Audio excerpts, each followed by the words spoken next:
My people, my people. Welcome back. Welcome back to the channel. We here. Like I said, as long as I got y'all, we good. So thank you all once again. And if you haven't already, definitely make sure you like, comment, and subscribe to the channel. And thank you all for the ones that have. But we have us a good one that we're gonna be diving into. It's a fight that a lot of people were happy when it was announced because they know they're going to get a lot of action in this fight. Jaron Ennis against Eimantas Stanionis, a unification bout in the welterweight division.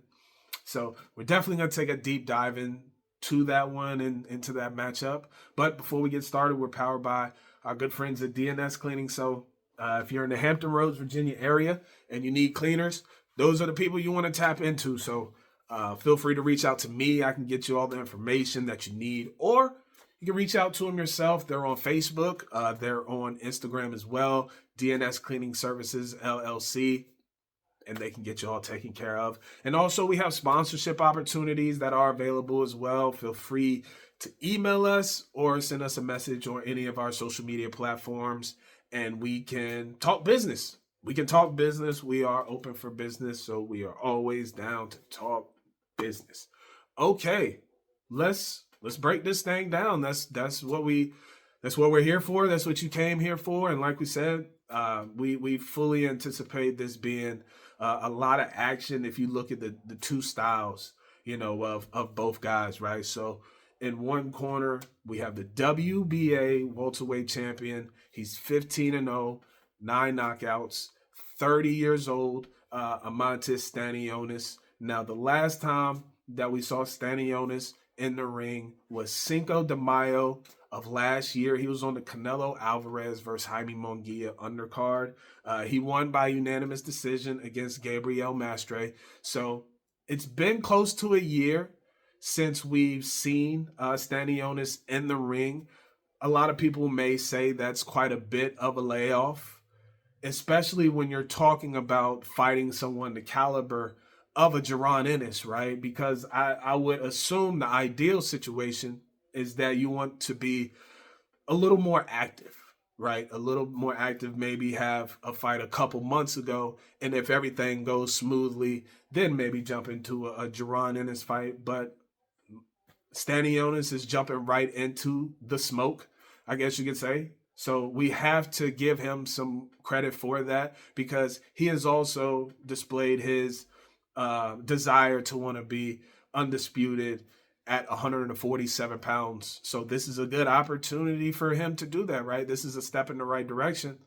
And speaking of layoffs, actually, to kind of piggyback on that a little bit, before his most recent fight that he had in May of last year, there was another 2-year layoff for Stanionis. So that's another situation where we, have a good amount of layoffs. So when we talk about his last 2 fights within a span of that long, it's not really ideal, especially when you talk about someone that's a champion and someone really that's the caliber of Stanionis.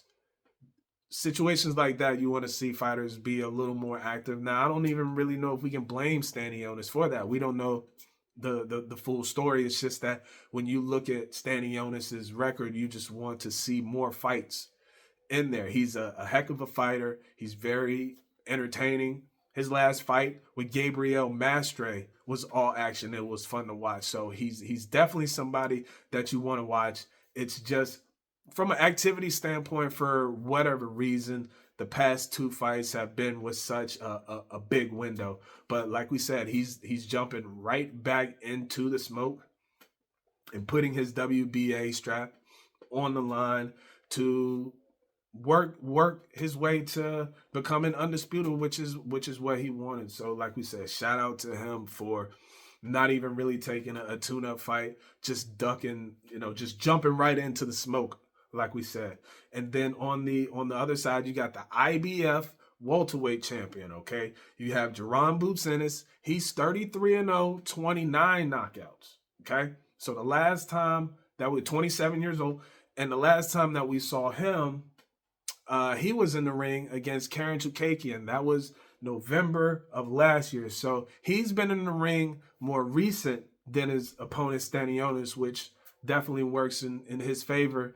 But one thing that comes to mind when we think about the last time that we saw Boots in those two fights, actually, with Karen Chukagian, people had a lot of questions. People were saying, is that the same Boots?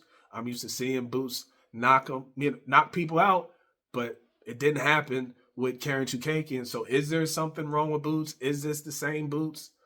Is there just a matchup issue between the two fighters, because we know styles make fights? So people have these questions now, because when you're so used to seeing Boots do what he's been doing for so long, also remember, Boots is one of those guys that people wanted to see fight Terrence Crawford.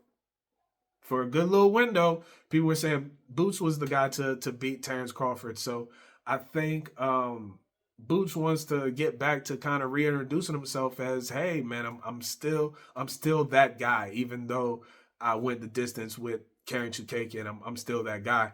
And also something that we have to keep in mind too, after he had that fight, the second fight with Karen Chukagian, during the interview, he was saying he needs to go to 154 pounds. Eddie Hearn, his promoter, was saying 154 pounds might be the best option for him. They were working out a potential fight with Virgil Ortiz at 154 pounds. It didn't go through, but the move was being talked about and apparently in the works for Jaron Ennis to go to 154 pounds, but he's staying at 147 pounds. So, my thing is, it's like, okay, you didn't feel real too confident after your last performance at 147 pounds. Is it going to be more of the same? Is it going to be, maybe you feel like you had a lack of power? Is it going to be more the same when you fight Stanionis? So that's something that I'm going to look out for in this fight, is just how he approaches it, right? How Boots approaches this fight. Is he going to be more aggressive like he's always been, or is it going to be a much different approach? Is it just he needed more preparation at 147 pounds?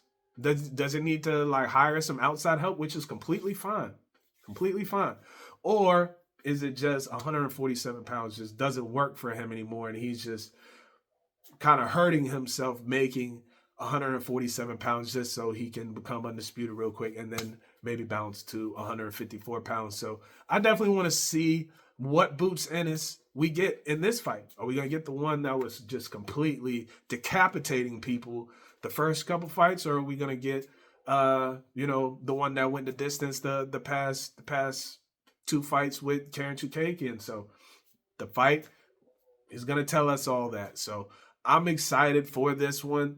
As I said, I expect an all-action fight given the styles of these two guys. I think we all can agree that we're going to get an all-action fight. So make sure y'all leave me some comments. Let me know who you got. Do you got Jaron Ennis? You got Stanionis? How you see the fight playing out? And if you're a Stanionis, what ways do you go about winning the fight? And if you're a trainer, and if you're talking to Jaron Boots Ennis, how do you go about winning the fight against Stanionis? Let me know in the comment section.